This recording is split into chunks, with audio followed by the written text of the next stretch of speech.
Hello, good morning students. Today in 12th class physics we are starting a new topic, transformers. तो transformers बच्चों अभी हम लोगों ने इस चैप्टर की स्टार्टिंग में बताया था इंट्रोडक्शन ऑफ एसी कि एसी का एक एडवांटेज है। क्या एडवांटेज है कि इसमें वोल्टेज को अभी हम लोग lower voltage to higher voltage या higher voltage to lower voltage change कर सकते हैं, है ना। तो अब हम लोग उस डिवाइस पर आए हैं जिसमें अभी हम लोग लोअर वोल्टेज को हायर वोल्टेज पर और हायर वोल्टेज को लोअर वोल्टेज पर चेंज कर सकते हैं, है ना। तो ट्रांसफार्मर क्या है? It is a device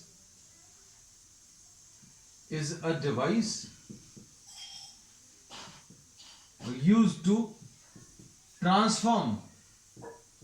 transform यानी change voltage from one value to higher और lower voltage। तो अब हम लोगों को सबसे पहली चीज तो ये पता चल गया कि ट्रांसफार्मर है क्या। तो ट्रांसफार्मर एक ऐसा डिवाइस है जो वोल्टेज को चेंज करता है, वोल्टेज को ट्रांसफॉर्म करता है, लोअर को हायर में, हायर को लोअर में। तो जरूरत कहां पर है ये अभी हम लोग आगे डिस्कस करेंगे, लेकिन हम लोगों ने बोला था एसी चैप्टर की स्टार्टिंग अभी हम लोगों ने इसी फैक्ट से की थी कि भाई ऑल्टरनेटिंग करंट क्यों पढ़ रहे हैं अपन। ऑल्टरनेटिंग करंट के बहुत सारे एडवांटेजेस हम लोगों ने बहुत सारे एडवांटेजेस में से एक एडवांटेज ये भी पढ़ा था कि एसी में ऑल्टरनेटिंग करंट में एक एडवांटेज ये है कि लोअर वोल्टेज को हायर वोल्टेज या हायर वोल्टेज को लोअर वोल्टेज में चेंज कर सकते हैं। तो अब हम लोगों को ये पता है कि ट्रांसफार्मर एक ऐसा डिवाइस है which is changing the voltage. अब इसमें अगली चीज ये किस पर काम करता है, किस पर बेस्ड है ना। तो ये this is based on the process of electromagnetic induction. तो ये बच्चों इलेक्ट्रोमैग्नेटिक इंडक्शन पर बेस्ड है। अब इलेक्ट्रोमैग्नेटिक इंडक्शन कहां पर होता है? जहां पर फ्लक्स चेंज होगा, है ना। इलेक्ट्रोमैग्नेटिक इंडक्शन का प्रोसेस कब आता है? फैराडे ने ये बताया था कि फ्लक्स जहां पर भी चेंज होगा वहां पर एक इलेक्ट्रोमैग्नेटिक इंडक्शन का प्रोसेस आएगा, है ना। और फ्लक्स कब चेंज होगा बच्चों? जब बी चेंज होगा या एरिया चेंज होगा। और बी चेंज करने के लिए अभी हम लोग क्या चेंज करते हैं? आई। तो आई अब हम लोगों को मालूम है ऑल्टरनेटिंग करंट में या एसी सोर्स में करंट की वैल्यू चेंज होती है लगातार। और करंट अगर चेंज होगा तो मैग्नेटिक फील्ड चेंज होगी, और मैग्नेटिक फील्ड चेंज होगी तो फ्लक्स भी चेंज होगा, है ना। तो क्या है इसके बारे में, ट्रांसफार्मर के बारे में? ये एक डिवाइस है जो वोल्टेज को चेंज करता है, ठीक है। फिर किस पर बेस्ड है? तो this is based on the process of electromagnetic induction. अब इसमें इसके कंस्ट्रक्शनल डिटेल्स बच्चों अभी हम लोग आगे डिस्कस करेंगे जैसे जैसे टॉपिक आगे बढ़ेगा। ट्रांसफार्मर बच्चों दो टाइप के हैं, टू टाइप्स हैं। Step up transformer. तो स्टेप अप नाम से क्लियर होगा, ये क्या करेगा बच्चों? लो वोल्टेज को चेंज कर देगा या ट्रांसफॉर्म करेगा to high voltage. Low voltage को किस में चेंज करने वाला है? हाई वोल्टेज में चेंज करने वाला है ना। अब इसको थोड़ा सा और मॉडिफाई कर रहे हैं। लो वोल्टेज हाई करंट को, low voltage at high current को high voltage at low current में चेंज करेगा, है ना। तो ये वाला फैक्ट जो है बच्चों अब आगे क्लियर होगा। लेकिन अब ये जो बेसिक कॉन्सेप्ट्स हैं वो याद रखना कि स्टेप अप ट्रांसफार्मर क्या है। स्टेप अप ट्रांसफार्मर एक ऐसा डिवाइस है जो लो वोल्टेज को हाई वोल्टेज में चेंज करता है। ट्रांसफार्मर क्या चीज ट्रांसफॉर्म करता है बच्चों? वोल्टेज को ट्रांसफॉर्म करता है, ये याद रखना, है ना। क्योंकि कंफ्यूजन बच्चों को ये हो जाता है जब ये पूरी चीज याद रखने की कोशिश करते हैं तो करंट हाई था कि लो था, हाई करंट को लो करंट में चेंज करता है या क्या है, ऐसा याद नहीं रहता। तो अभी हम लोग ये कहते हैं सबसे पहली चीज तो ये याद रखना कि this changes voltage, this is a device which changes voltage. अब स्टेप अप ट्रांसफार्मर क्या होगा? तो स्टेप अप ट्रांसफार्मर होगा जो स्टेप अप कर रहा है। किसको स्टेप अप कर रहा है? वोल्टेज को। लो वोल्टेज को हाई वोल्टेज में चेंज कर रहा है। जब लो वोल्टेज लिख दिया तो हाई करंट, और हाई वोल्टेज लिखा तो लो करंट, है ना। Low voltage at high current को high voltage at low current में चेंज करता है ना। अब इसमें स्टेप डाउन ट्रांसफार्मर क्या है, तो step down transformer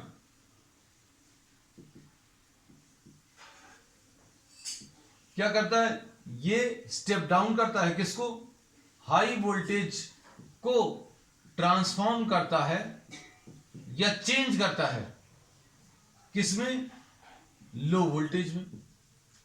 high voltage को ये लो वोल्टेज में चेंज कर रहा है। और इसमें कैसा लिखेंगे, high voltage at low current to low voltage at high current में चेंज करेगा, है ना। तो करंट के बारे में भी हम लोग बाद में लिखते हैं। अब इसका जो सिंबल है बच्चों वो ऐसा कुछ है,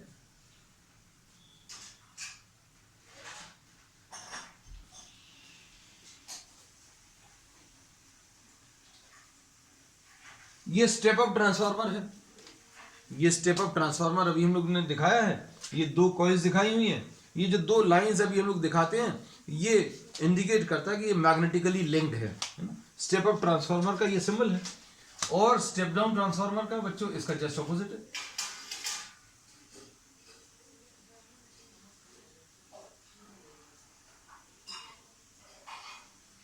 देखो आपको दिख भी रहा होगा, डायग्राम में भी दिख रहा होगा, ये स्टेप अप है, ये नीचे से ऊपर ले जा रहा है और ये ऊपर से नीचे ला रहा है ना।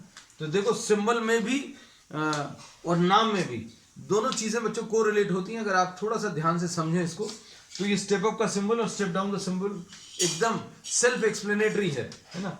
ये स्टेप अप कर रहा है। अब इसमें ये कंस्ट्रक्शनल डिटेल्स में जब अभी हम लोग आएंगे तो कंस्ट्रक्शनल डिटेल्स में अभी हम लोग ये देखेंगे इस फैक्ट को, ये स्टेप अप और स्टेप डाउन को थोड़ा सा और एक्सप्लेन करेंगे अभी हम लोग आगे। इसमें अभी हम लोग ये कहते हैं बच्चों, देखो it consist of two coils. Constructional details में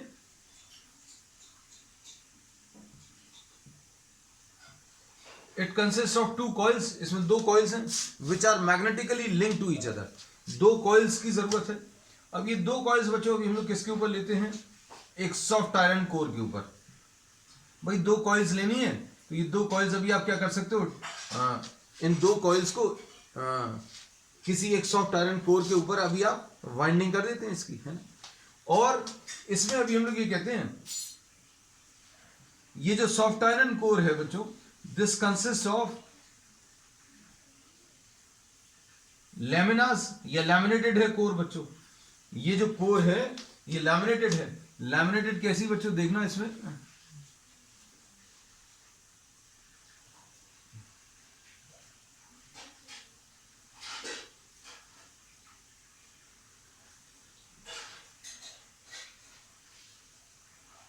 this consists of laminations।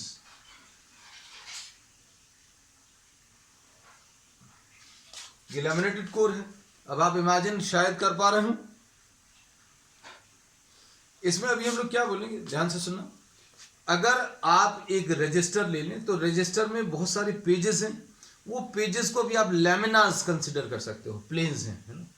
फिर आप उसमें एक थिक सा रजिस्टर लेकर उसमें इस टाइप की कटिंग कर लें। कैसी, अभी हम लोगों ने बोला अगर आपको कहीं पर कटिंग करनी है तो अभी आप कटिंग कैसी कर सकते हैं। सपोज ये अगर आपने ले लिया तो अभी आप यहाँ कहीं पर ये बीच का पोर्शन आप रिमूव कर दें।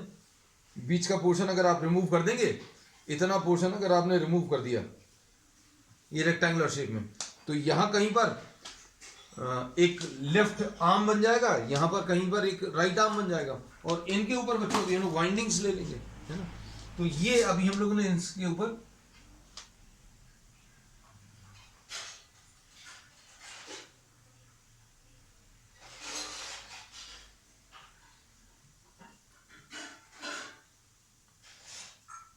थोड़ा सा और 3D इफेक्ट देने की कोशिश कर रहे हैं।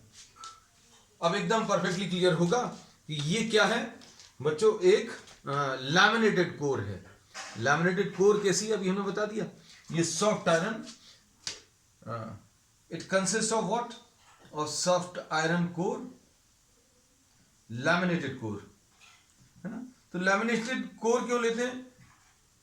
तो ये अभी हम लोगों ने इलेक्ट्रोमैग्नेटिक इंडक्शन में डिटेल में पढ़ा था कि जहां कहीं पर भी एडी करंट्स आने के चांसेस हैं, जहां कहीं पर भी एडी करंट आने के चांसेस हैं, तो एडी करंट्स का इफेक्ट रिड्यूस करने के लिए आप लैमिनास लेते हैं, है ना। तो ऑब्वियसली अगर आप ऑल्टरनेटिंग करंट इसमें पास कराने वाले हैं, इन पे कॉइल्स की वाइंडिंग लेंगे, कॉइल्स में अभी आप एसी लगाओगे, करंट चेंज होगा, मतलब मैग्नेटिक फील्ड चेंज होगी, और ये मैग्नेटिक फील्ड इससे लिंक होगी, और ये चेंजिंग मैग्नेटिक फील्ड इसके अंदर करंट जनरेट कर देगी, और ये करंट जो है बच्चों एडी करंट्स कहलाते हैं। तो उनका इफेक्ट रिड्यूस करने के लिए आपने क्या किया?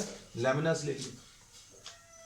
तो कंस्ट्रक्शनल डिटेल्स में अभी हमने बहुत सारी चीजें बोल दी हैं, लिखना आपको है ना। तो वो सारी चीजें अभी हम लोग डिटेल में यहां पर तो नहीं लिख सकते, तो अभी हमने बता दिया it consist of laminated soft iron course, laminated soft iron core. और यहां पर अभी हम लोगों ने क्या लिया है बच्चों? एक आर्म पर हम लोगों ने ये वाइंडिंग ले ली, फिर दूसरे आर्म पर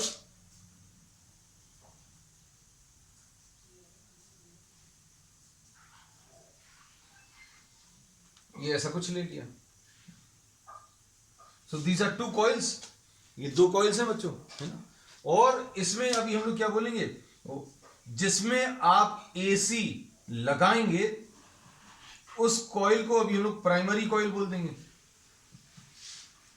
जिसमें अभी आप एसी लगाएंगे उसको अभी हम लोग प्राइमरी कॉइल बोलेंगे। अब इसमें वर्किंग में समझना बच्चों, है ना, ये तो कंस्ट्रक्शनल डिटेल्स अभी हमने आपको बता दिए हैं।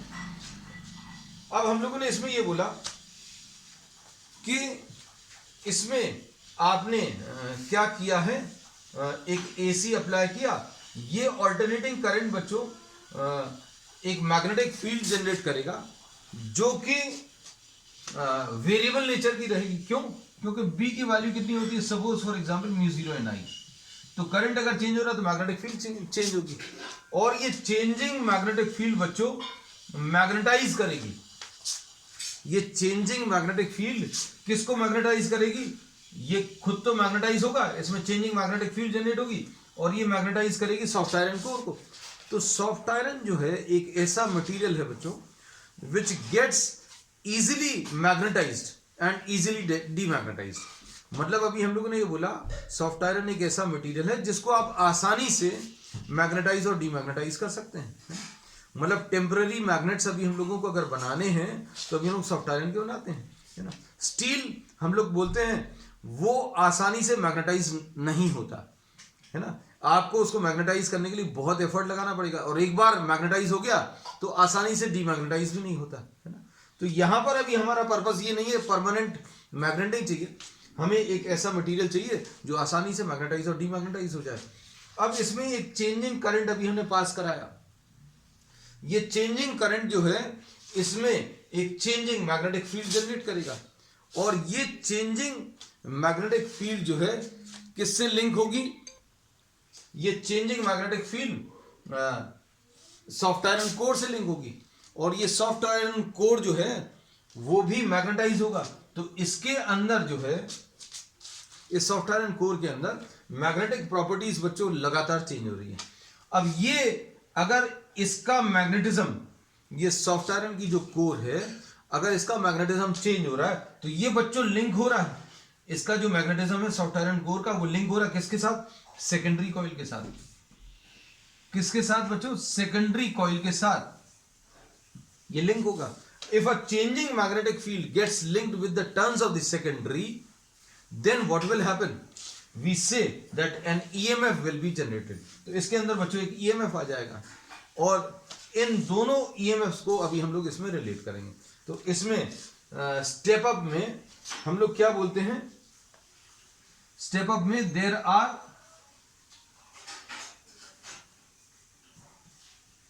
थिक वायर, इसको यहां कहीं पर अलग से लिख दे रहे हैं,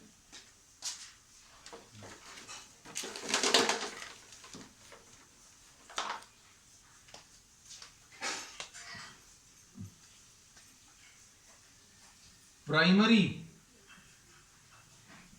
contains smaller number of turns and the secondary contains larger number of turns. तो अब देखो एक चीज और पता चल गई स्टेप अप में. स्टेप अप में क्या कर रहे हैं, अभी हम लोगों ने बोला ये लो वोल्टेज को हाई वोल्टेज में चेंज करता है, लो वोल्टेज हाई करंट को हाई वोल्टेज लो करंट में चेंज करता है. And it consist of smaller number of turns. और ये बच्चों थिक वायर रहेगी, थिक वायर, और ये वाली थिन वायर रहेगी. Thick smaller number of turns in the primary and thin larger number of turns in the secondary. ये ऐसा कुछ रहेगा. स्टेप डाउन में क्या होगा बच्चों, ये क्यों इसमें कम है उसमें क्यों ज्यादा, ये अभी हम लोग आज ही डिस्कस करेंगे, है ना. लेकिन अभी हम लोगों ने चूंकि डेफिनेशन लेनी है तो डेफिनेशन में अभी हम लोग बता दें. अब यहां पर आ जाए तो स्टेप डाउन में बच्चों क्या रहेगा, thin larger number of turns, number of turns in the primary and smaller number of turns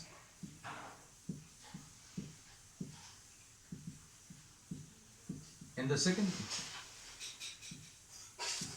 अब देखो बच्चों बहुत सारी चीजें अब हम लोगों को पता चल गई है ना. एक क्विक रिवीजन उसका, हम चीजों को सम अप करते हैं.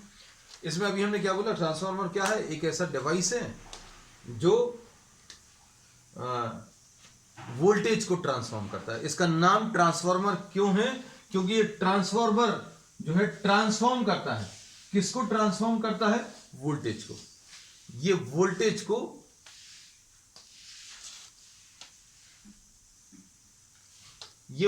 को ट्रांसफॉर्म करता है ना.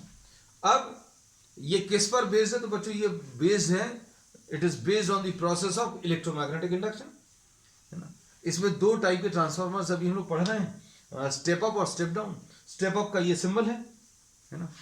और ये क्या करता है, स्टेप अप लो वोल्टेज को हाई वोल्टेज में चेंज करता है, लो वोल्टेज हाई करंट को हाई वोल्टेज लो करंट में चेंज करता है.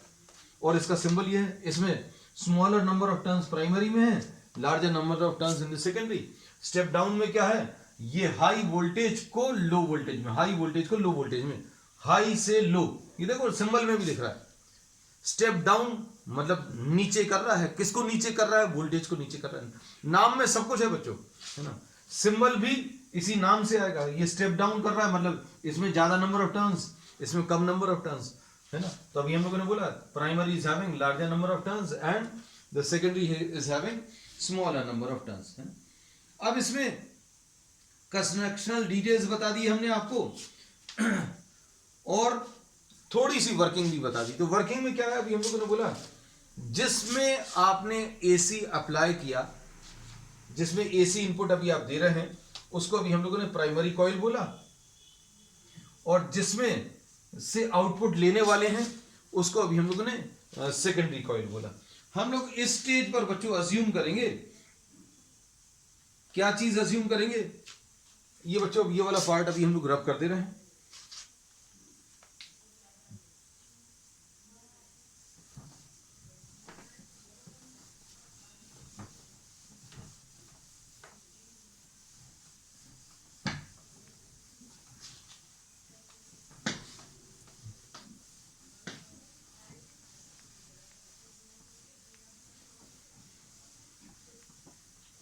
अब इसमें जो अजम्पशन है, कुछ अजम्पशंस अभी हम लोग लेने वाले हैं. क्या हम लोग ये अजम्पशन ले रहे हैं कि resistance of the primary coil negligible है.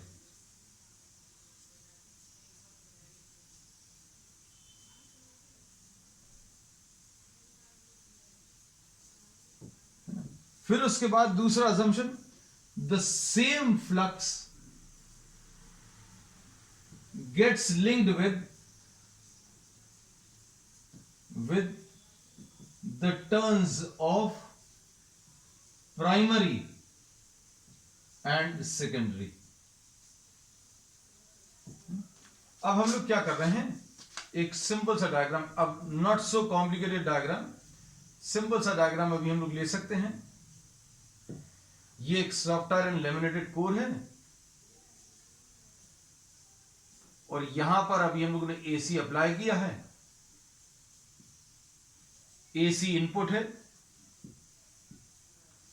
ये प्राइमरी कॉइल है और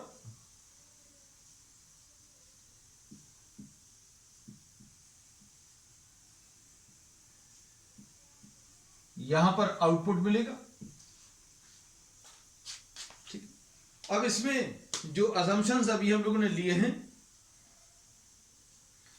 हम लोगों ने इसमें ये कहा है कि the same amount of flux, मतलब इसने क्या किया, इसमें जैसे एसी पास करेंगे तो क्या होगा, ये एक चेंजिंग करंट इसमें पास होगा, ये चेंजिंग मैग्नेटिक फील्ड जनरेट करेगा, ये कैसी मैग्नेटिक फील्ड जनरेट करेगा, और ये मैग्नेटिक फील्ड जो है इसको मैग्नेटाइज करेगी।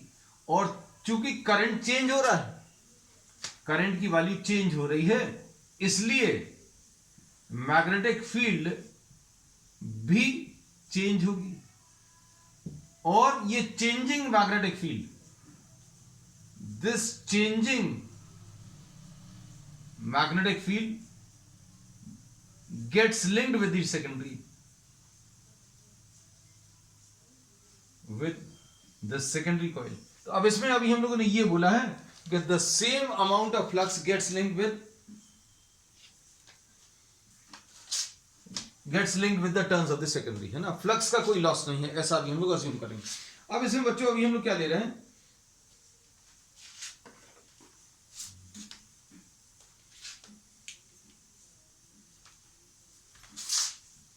Late phi is the flux linked with each turn।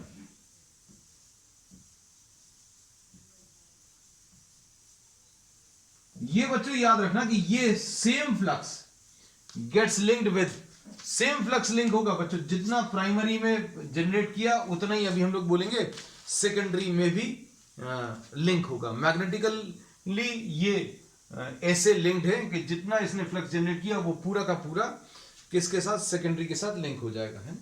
अब इसमें इंड्यूस ईएमएफ,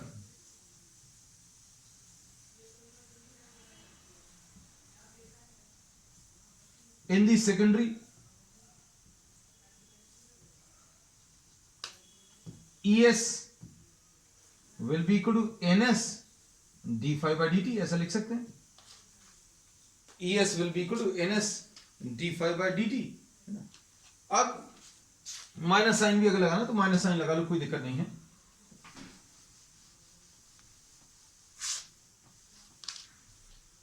अब इसके बाद बच्चों EMF generated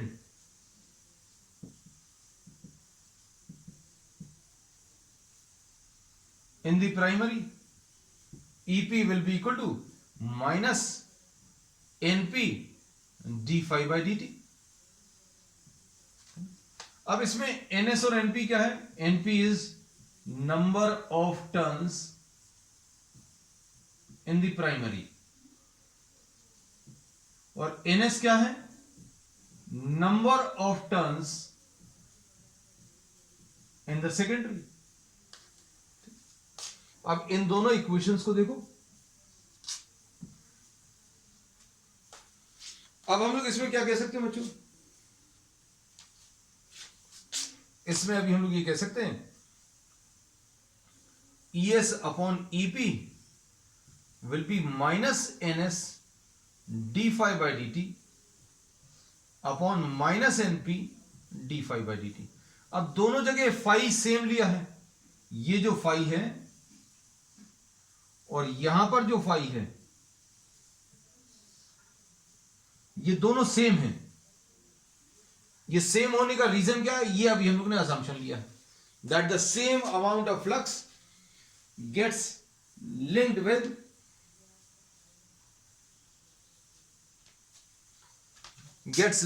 what, the same amount of flux gets linked with the turns of the primary and the secondary। अब इसमें इसके बेसिस पर ES upon EP will be equal to NS upon NP आ जाएगा। अब इसमें सुनना बच्चों ध्यान से, हम लोग ये कह सकते हैं कि ES को अभी हम लोग VS के बराबर ले सकते हैं, induce EMF in the primary, पहले प्राइमरी का कर लें, EP will be equal to VP लिख सकते हैं। क्यों लिख सकते हैं बच्चों? क्योंकि V is equal to E minus IR होता है ना। वोल्टेज क्या होता है? इंड्यूस EMF या EMF माइनस IR, है ना। अब हम लोग इसमें क्या अज्यूम किए थे कि नेग्लिजिबल रेजिस्टेंस है, मतलब क्या है, IR will be equal to E minus V, है ना। तो I की value E minus V divided by R होगा। तो अब हम लोगों ने इसमें ये बोला कि अगर ये नेग्लिजिबल है बच्चों, अगर ये नेग्लिजिबल है तो ये करंट तो इसमें इनफाइनाइट आ जाएगा, बहुत ज्यादा आ जाएगा। तो अभी हम लोगों ने क्या बोला, इसमें इंड्यूस्ड EMF जो है किसके बराबर आ जाएगा? वोल्टेज के बराबर आ जाएगा। अब इसमें बच्चों अगर रेजिस्टेंस जीरो, इसको ऐसा नहीं समझे, रेजिस्टेंस अगर जीरो है तो ये वाला टर्म कट जाएगा और ये टर्म कट जाएगा तो V will be equal to E। तो अब हम लोग ये असम्पशन ले सकते हैं कि भाई जितना EMF बैक EMF आया है इसमें वो वोल्टेज के बराबर रहेगा, है ना। तो EP will be equal to VP। अब इसी रीजन की वजह से अब इसमें एक असम्पशन और ले सकते हैं, एक असम्पशन और क्या ले सकते हैं कि that negligible current flows through a very small current through the secondary। देखो बच्चों असम्पशन सारे लिखे हुए हैं यहीं पर, जितने भी असम्पशन है वो अभी हमने लिखे हुए हैं, है ना। ये पहला असम्पशन था, ये दूसरा, ये तीसरा यहां पर लिख दे रहे हैं, ये असम्पशन नहीं है। a very small current in the secondary। इसको अभी हम लोग रब कर देंगे, 2 बार हो गए। और फिर उसके बाद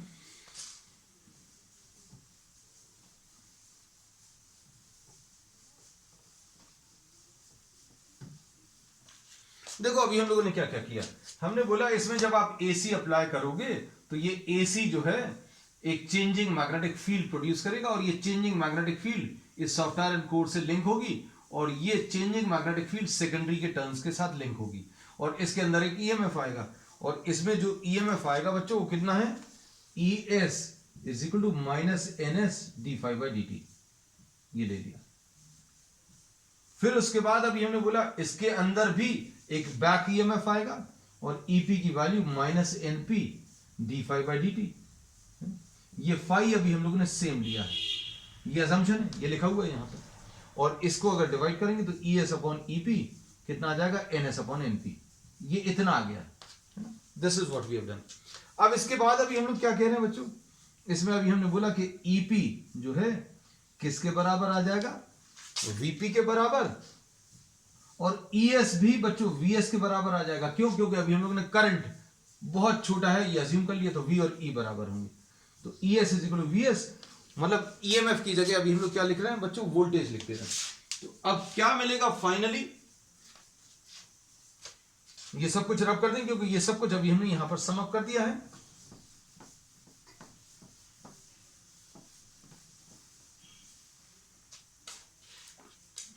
तो क्या आ जाएगा? VS अपॉन VP, ES की जगह VS लिख दिया और EP की जगह VP लिख दिया। This will be equal to NS upon NP, ऐसा कुछ आ गया। ठीक, अब इसके बाद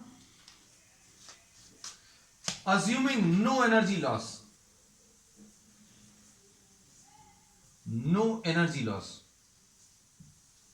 अगर कोई एनर्जी लॉस नहीं है तो input power will be equal to output power. और पावर क्या है बच्चों? ये VP into IP is equal to VS into IS। Input कहां पर है बच्चों? प्राइमरी में। इनपुट कहां पर है? प्राइमरी में। और आउटपुट कहां पर है बच्चों? ये सेकेंडरी में। अब इससे क्या मिलेगा? Vs upon Vp। Vs upon Vp बच्चों कितना आ जाएगा? Ip अपॉन Is के बराबर। एक रिलेशन ये मिल गया। इसको ए और बी लिख दे रहे बच्चों, है ना, क्योंकि फर्स्ट और सेकंड अभी हम लोग पहले लिख चुके हैं। अब इन दोनों रिलेशन से अभी हम लोग क्या पता चलेगा? इन दोनों रिलेशन से Vs upon Vp will be equal to Ns upon Np, and this will be equal to what? Ip upon Is. Vs upon Vp, Ns upon Np, और Vs upon Vp किसके बराबर? Ip upon Is। और इसमें बच्चों ये जो number है इसको अभी हम लोग k लिख देते हैं, and k is termed as what? The transformation ratio। क्या बोल दिया इसको? Transformation ratio. ठीक, अब देखो, अब सारी चीजों को फिर से अभी हम आपको एक बार बताएं, और अब हम लोग को रिलेट करेंगे जो कॉन्सेप्ट्स अभी हम लोग ने स्टार्टिंग में पढ़े थे। हमने ये बोला कि इसमें आपने एसी लगाया, ये करंट, चेंजिंग करंट जनरेट करेगा, और फिर चेंजिंग करंट की वजह से एक चेंजिंग मैग्नेटिक फील्ड आएगी, और ये चेंजिंग मैग्नेटिक फील्ड बच्चों इसको कोर को मैग्नेटाइज करेगी, और ये मैग्नेटाइजेशन इसका लगातार चेंज होगा, और ये चेंजिंग मैग्नेटिक फील्ड बच्चों सेकेंडरी के साथ लिंक हो जाएगी, और इसके अंदर एक ईएमएफ जनरेट होगा। और एसी लगाया था तो यहां पर आउटपुट में भी एक एसी मिलने वाला है, और सेकेंडरी में कितना ईएमएफ आएगा? Minus NS D five by D T. Primary में कितना आएगा? Minus NP D five by D T. दोनों को डिवाइड करो, ई एस अपॉन ईपी, ये एनएस अपॉन एनपी आ जाएगा, D five by D T cancel हो जाएगा। फाई सेम लिया है, क्यों? क्योंकि अभी हमने अज्यूम किया कि कोई फ्लक्स का लॉस नहीं है ना, जितना फ्लक्स इसने जनरेट किया वो पूरा का पूरा लिंक हो गया। फिर ईएस को वीएस के बराबर, ईपी को वीपी के बराबर, तो ये रिलेशन आ गई।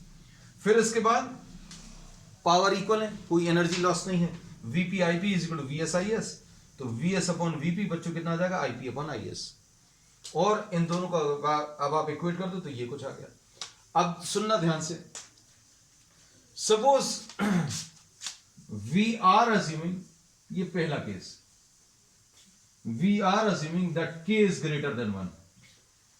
के इज ग्रेटर देन 1 मतलब NS upon NP greater than 1। NS upon NP कैसा है बच्चों? Greater than 1। मतलब क्या है? Number of turns of the secondary is greater than number of turns in the primary. मतलब सेकेंडरी में टर्न्स जो है बच्चों ज्यादा, यही वाला डायग्राम। अब इसमें क्या करेंगे देखना,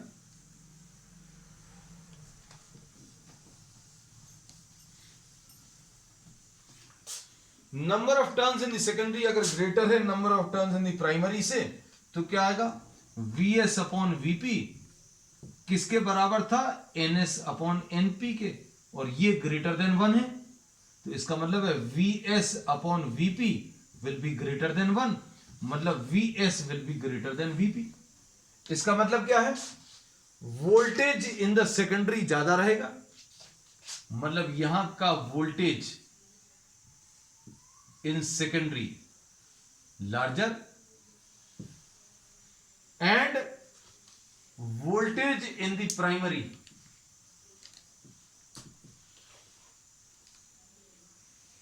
smaller.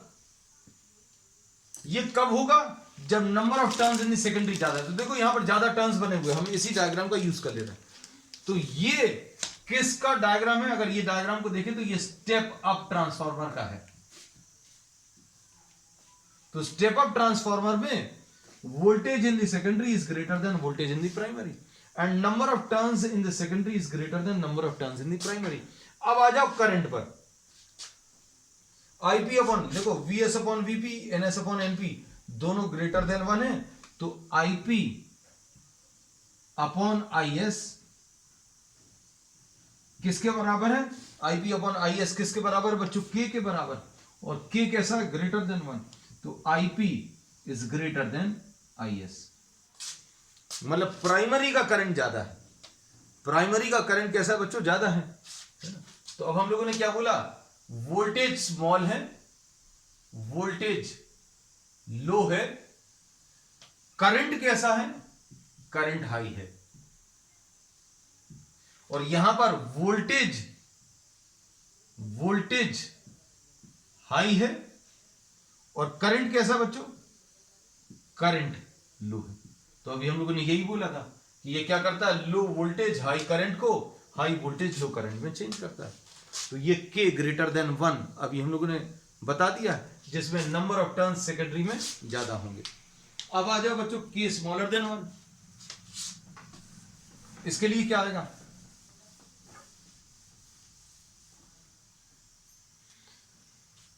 Vs upon Vp is equal to Ns upon Np is equal to Ip upon Is is equal to K smaller than 1। Second case, K smaller than 1 है, Ns upon Np is equal to K smaller than 1।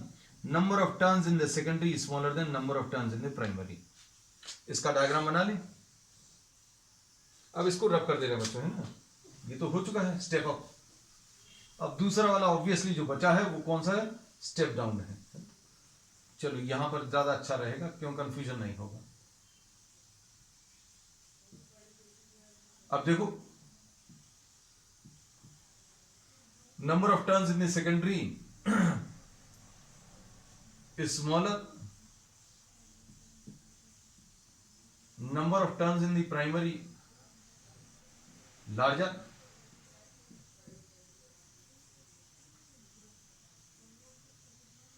अब ये number of turns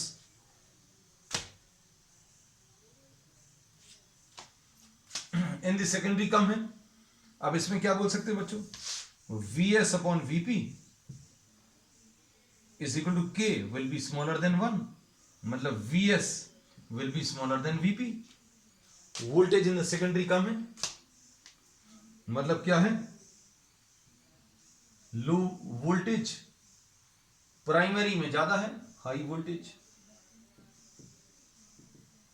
तो ये step down है। Step down में क्या होगा बच्चों? नंबर ऑफ टर्न सेकेंडरी के कम रहेंगे, प्राइमरी के ज्यादा रहेंगे। वोल्टेज कैसा रहेगा वो बता दिया। अब करंट देखो, तो Ip upon Is, Ip upon Is किसके बराबर है? K के बराबर। और K कैसा बच्चों? Smaller than 1। तो क्या आ जाएगा? Ip will be smaller then Is, है ना? तो क्या होगा? हाई वोल्टेज, ये देखो प्राइमरी का करंट लो है, सेकेंडरी का करंट ज्यादा है। तो अभी हमने बोला स्टेप डाउन क्या करता है? हाई वोल्टेज लो करंट को लो वोल्टेज हाई करंट में चेंज कर देता है ना? तो ये अभी हम लोगों को क्लियर हो गया स्टेप अप और स्टेप डाउन की वर्किंग है। अब इसके बाद हम लोगों ने इसमें जो अजम्पशन ली है बच्चों इस इक्वेशन के डेरिवेशन में, आपको मोस्ट ऑफ द प्रॉब्लम्स जो रहेंगे वो इसी पर बेस्ड आपको रहेंगे। इसमें अभी हम लोगों ने ये अज्यूम किया that there are no energy losses, किसी भी प्रकार का कोई लॉस नहीं है। इस अजम्पशन पर बेस्ड अभी हम लोगों ने ये डेरिवेशन किया, लेकिन इसमें कुछ एनर्जी लॉसेस आते हैं, है ना? वो एनर्जी लॉसेस क्या हैं वो अब हम लोग लास्ट में डिस्कस करेंगे। Energy losses in a transformer. तो सबसे पहला बच्चों इसमें है फ्लक्स लीकेज। तो फ्लक्स लीकेज अभी हम लोगों ने क्या अज्यूम किया था कि जितना फ्लक्स इसने जनरेट किया वो पूरा का पूरा इसके साथ लिंक हो रहा है, लेकिन ऐसा होता नहीं है। ठीक है, इसमें जितना इसने जनरेट किया वो पूरा फ्लक्स इसके साथ लिंक नहीं होगा, there will be some loss of flux. तो अब इस लॉस को कम करने का तरीका क्या है, आप दोनों वाइंडिंग्स एक के ऊपर एक ले लें। मतलब अभी हम लोग ऐसा कुछ भी ले सकते हैं बच्चों, देखो कैसा,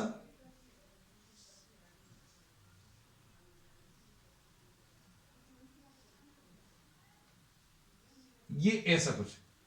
अभी आप इसके ऊपर प्राइमरी की वाइंडिंग ले लो, ये अभी हम शेड करते हैं बच्चों ताकि क्लियर रहे कि सॉफ्ट आयरन कोर ये है, ऐसी कुछ सॉफ्ट आयरन।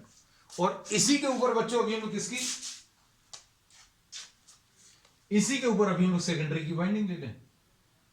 तो इस तरीके से अभी हम लोग क्या कर सकते हैं, फ्लक्स लीकेज को कम कर सकते हैं। ठीक है, अब इसके बाद है बच्चों नेक्स्ट है, नेक्स्ट जो लॉस है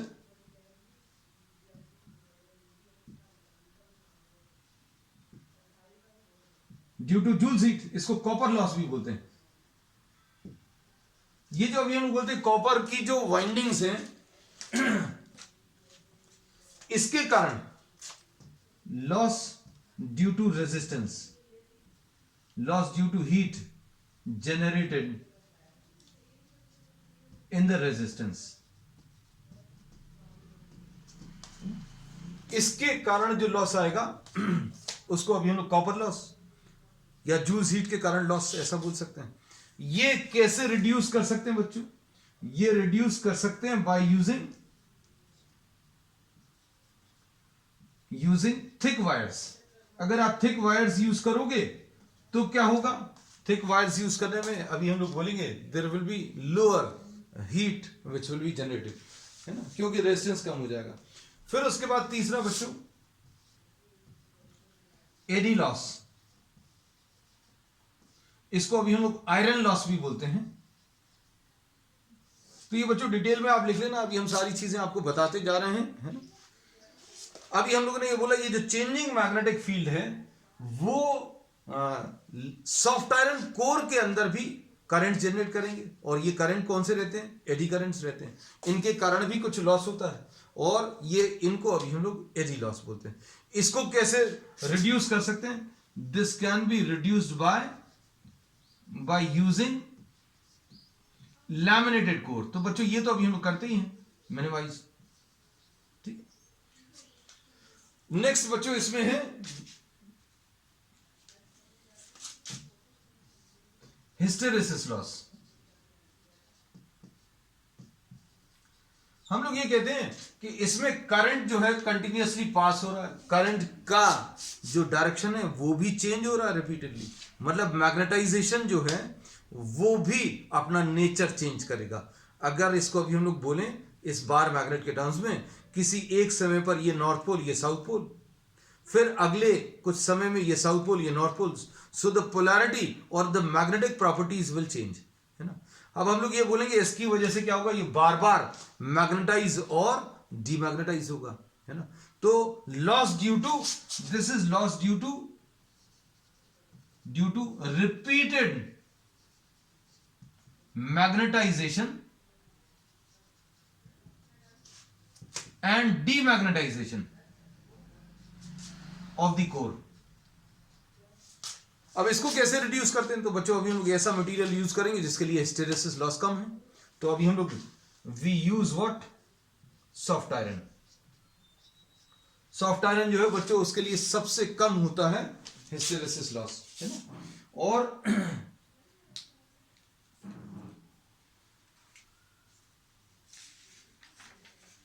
नेक्स्ट है बच्चों इसमें मैग्नेटोस्ट्रिक्शन।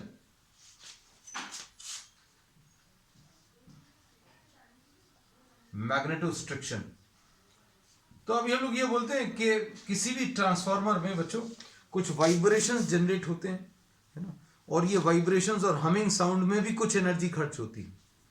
इसको अभी हम लोग मैग्नेटोस्ट्रिक्शन लॉस बोलते हैं, ना। So these are the total losses which we have discuss.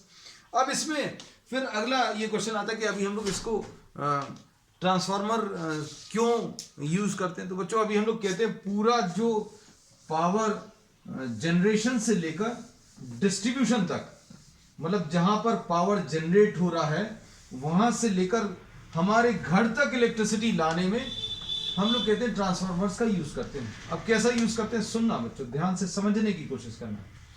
हम लोगों को सपोज फॉर एग्जांपल अगर कोई एक पावर है, सपोज 22,000 वॉट्स, अब आप इस पावर को 220 वोल्ट्स अगर वोल्टेज पर सप्लाई करें, सिर्फ नंबर्स अभी हम लोग सिर्फ आपको समझाने के लिए ले रहे हैं। सपोज वोल्टेज अगर आप 220 वोल्ट ले लें, देन करंट कितना आ जाएगा? Current will be 100 ampere. अब हम क्या करें, एक और केस ले लें, वोल्टेज 2200 ले लें, है ना। तो ये वाला नंबर लाने के लिए पावर क्या होता है? V इंटू आई। अब आपको I कितना लेना पड़ेगा, इसमें कितना मल्टीप्लाई करें? 10 एम्पियर्स, तभी ये 10 इंटू 2200 22,000 आ जाएगा। अब हम क्या कर रहे हैं, एक और केस, V आप 22,000 ले लो, तो करंट कितना आ जाएगा? 1 एम्पियर, है ना। तो अभी हम लोग ये कहते हैं, जहां पर भी अभी हम लोगों ने पावर जनरेट किया, जैसे suppose power is generated from this point at a distance of 700 kilometres. अब वहां से यहां तक लाने में इतने वोल्टेज पर इतना करंट लेते हुए अगर इलेक्ट्रिकल पावर अगर आएगा, तो इतने ज्यादा करंट के कारण जो लाइन लॉस होगा वो किसके ऊपर डिपेंड करता है बच्चों? I²R, है ना। तो ज्यादा करंट अभी हम लोग प्रेफर नहीं करते, तो अब हम लोग क्या करते हैं बच्चों, हम लोग करंट को कम करेंगे। मतलब वहां पर जहां पर ये पावर जनरेट हुआ, वहां पर अभी हम लोग 2200 अगर यूज करते, 2200 वोल्ट्स पर अगर भेजते, तो करंट 10 एम्पियर्स आता। हमने फिर क्या किया, हमने इसको 22,000 पर यहां पर भेजा, वहां से जहां पर ये पावर जनरेट हुआ 22,000 वोल्ट से पर यहां पर लेकर आए। वहां पर क्या किया आपने, उसको स्टेप अप किया। 220 वोल्ट्स जो जनरेट हुआ, उसको 22,000 वोल्ट्स पर आपने हाई टेंशन लाइंस, जो अभी हम लोग देखते हैं ना, जो बहुत बड़े बड़े टावर्स रहते हैं, है ना, तो उनसे अभी हम लोगों ने इलेक्ट्रिसिटी भेजी। कितने वोल्ट्स पर? 22,000 वोल्ट्स पर। अब ये 22,000 वोल्ट्स कितने करंट पर है? 1 एम्पियर पर। क्यों? दोनों को मल्टीप्लाई करके देखो 22,000 आएगा, इन दोनों को मल्टीप्लाई करोगे तो भी 22,000 आएगा, इन दोनों को मल्टीप्लाई करोगे तो भी 22,000। लेकिन एडवांटेज क्या है, यहां पर करंट बहुत कम है, तो अभी हम लोग ये प्रेफर करेंगे। अब हमारी इस जगह तक इलेक्ट्रिसिटी आ गई, कितने पर आई? 22,000 वोल्ट्स पर आई। हमारे घरों में रिक्वायरमेंट कितने की है? 220 है। तो अब हम लोग क्या करेंगे, यहां पर किसी एक जगह पर हम लोगों ने इसको स्टेप डाउन किया, 22,000 से रिड्यूस करके 220 पर लाए। उसके लिए किसकी जरूरत पड़ेगी? Step down transformer. तो जहां पर जनरेट किया 220 पर अगर जनरेट किया, तो उसको स्टेप अप किया, 220 से उठाया 22,000 पर ले आए।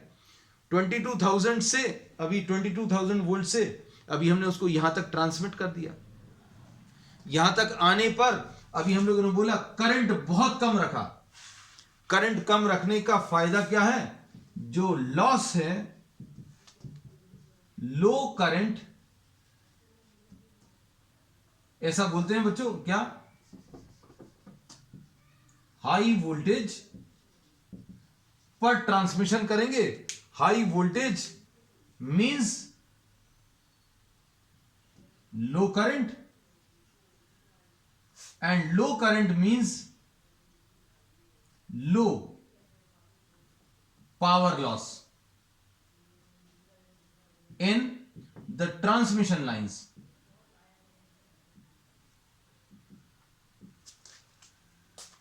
और यहां पर लाने के बाद इसको अभी हम लोगों ने इसको स्टेप डाउन कर लिया। तो ये बच्चों अभी हम लोग कहते हैं, और भी कई जगह पर हम लोग घरों में भी जो अभी हम लोग अडाप्टर्स यूज करते हैं, मोबाइल चार्जर्स यूज करते हैं, उनमें भी अभी हम लोग कहते हैं ट्रांसफार्मर है ना। अभी हम लोग 220 वोल्ट्स को कन्वर्ट करते हैं, है ना, टू लोअर वोल्टेजेस। हालांकि उसमें और भी बहुत सारे मैकेनिज्म होते हैं, है?